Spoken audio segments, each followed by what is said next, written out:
dentre as muitas coisas, né, que nós poderíamos dizer, nós escolhemos fazer a nossa homilia a partir do Evangelho e dos textos, iniciando por uma afirmação que para nós é uma afirmação óbvia, né? Todos nós sabemos disso.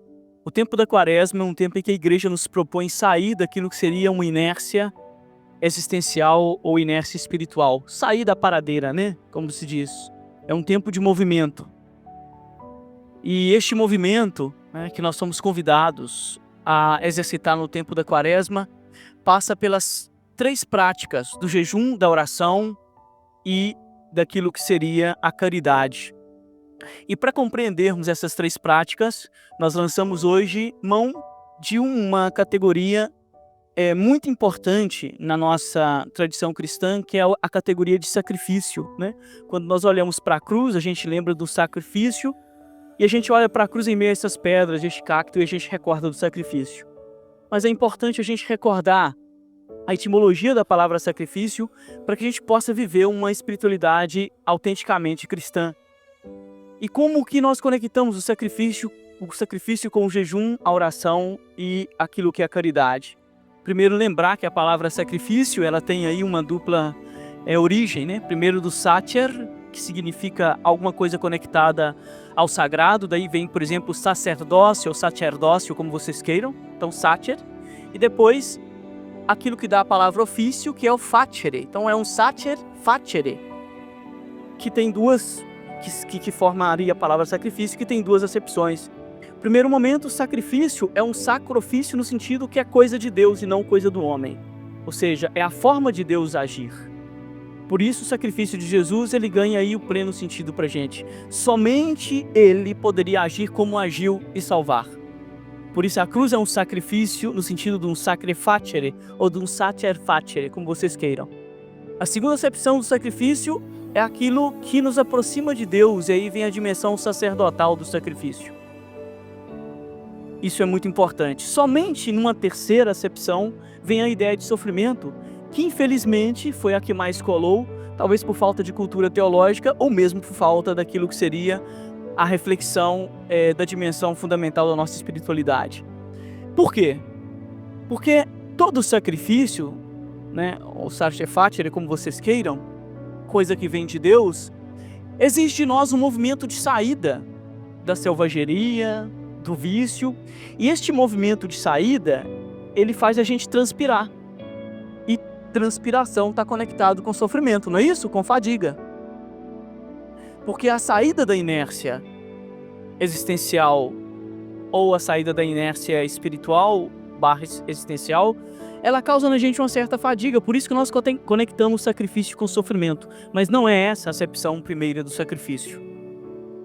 Obviamente que a saída dessa inércia, ela supõe da gente realmente um movimento que esgota as nossas forças, mas em vista de um bem maior, né?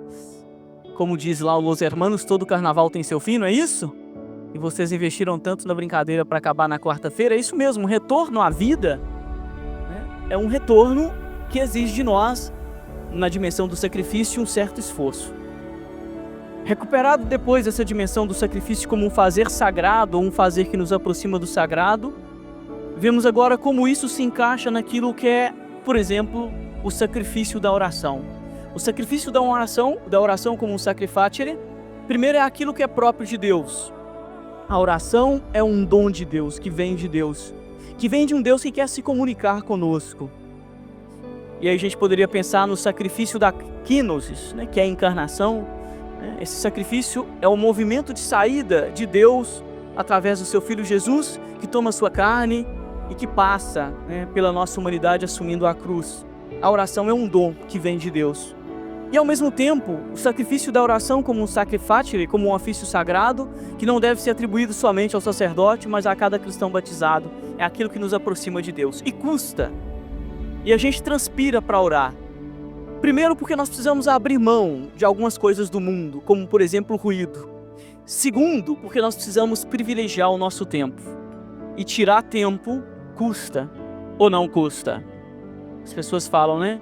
não tenho tempo para orar, mas se vocês veem um monte de reels que vocês ficam rolando o dia todo, ou de figurinhas que vocês mandam para os outros, saberiam que vocês teriam pelo menos 2 horas para orar. Mas é mais fácil rolar o reels ou ver vídeos engraçados do que tirar um tempo para ler um texto bíblico. Custa, é um sacrifício. Então, nós somos convidados a retomar esse sacrifício da oração. Primeiro, lembrando que ela é um dom, nós precisamos pedir ao Senhor. E segundo, recordar que ela é a condição de possibilidade da nossa autêntica conexão com Deus. Como a gente pensa o sacrifício na dimensão do jejum? Será que Deus jejua? Por isso que é um sacrifício? Não se trata disso, né? O jejum, ele está na dimensão desse fazer sagrado, enquanto nos recorda a graça de Deus como fundamental, nos chama a atenção para que nós possamos sair do excesso e voltar àquilo que seria a vida virtuosa, de forma muito especial, retomada nas virtudes, né, que nós temos, as 3 teologais e as 4 cardeais, especificamente a virtude da temperança. O jejum, portanto, é aquilo que tempera a nossa vida e que nos faz fugir do excesso.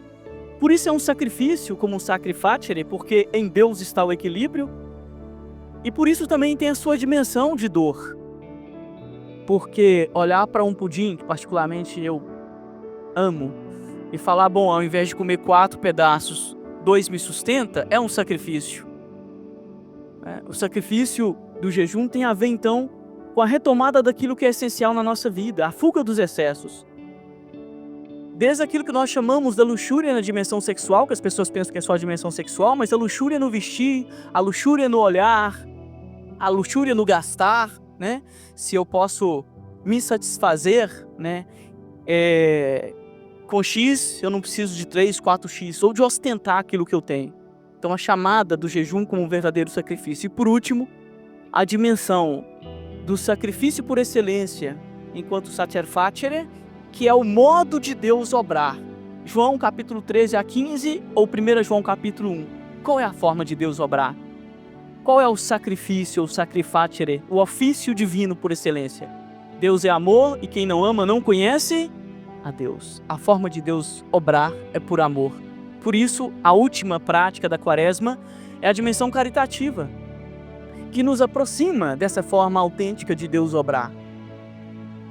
Na Quaresma, portanto, nós somos convidados, cada um de nós, a assumirmos a nossa dimensão sacrificial do sacerdócio que nós recebemos, do sacerdócio que nós recebemos lá no batismo. Todos nós somos profetas, sacerdotes e reis. E abraçando a nossa função sacerdotal no sacrifício, nos aproximarmos de Deus, mas também cumprir a função sacerdotal da aproximação de Deus das pessoas que vivem conosco. Trocando em miúdos, eu recordo quando eu fiz essa homilia pela primeira vez, há quase 7 anos atrás, aqui nessa paróquia. Eu entrei em outubro de 2019, quando foi fevereiro de 2020, às portas da pandemia, celebrando a quarta-feira de cinzas numa comunidade. Eu falei que ninguém vai para o céu sozinho. E aí um senhor um pouco alterado depois me parou na porta e falou assim: que negócio é esse que ninguém vai para o céu sozinho? Como as pessoas que me conhecem sabem que eu tenho um sangue meio cigano, eu falei: olha, se você for para o céu sozinho, você é um péssimo marido e um péssimo filho. Porque aquele que vai para o céu sozinho falhou na condição de marido, não quer levar a sua esposa, ou não leva a sua esposa por quê? E falhou na condição de filho e de amigo. Por isso, você precisa exercer a função sacerdotal. Muito obrigado, padre. De nada, meu filho. Não sei se aprendeu, mas a resposta foi dada. Ninguém vai para o céu sozinho. Então, nessa Quaresma, quando nós resgatamos a dimensão sacerdotal da nossa existência, significa, por isso Jesus vai dizer: hipócrita, todos aqueles que fazem coisas para serem vistas, mas não a fazem a partir do interior do seu coração, já receberam a sua recompensa aqui na terra, não herdarão o reino dos céus. A dimensão do sacrifício e do sacerdócio que nós assumimos, portanto, na Quaresma, é daquela que nos aproxima de Deus, mas é um sacrifício que precisa aproximar a sua família de Deus.